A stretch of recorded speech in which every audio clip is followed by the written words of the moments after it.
trapezium. Narrow on top, wide at the bottom.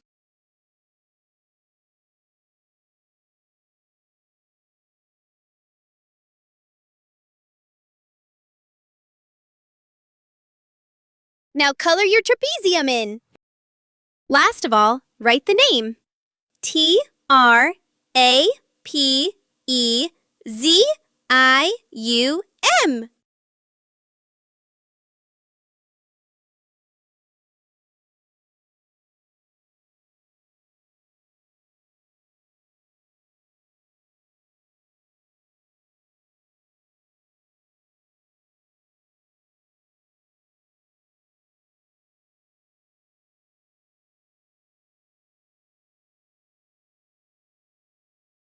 Yay! All done!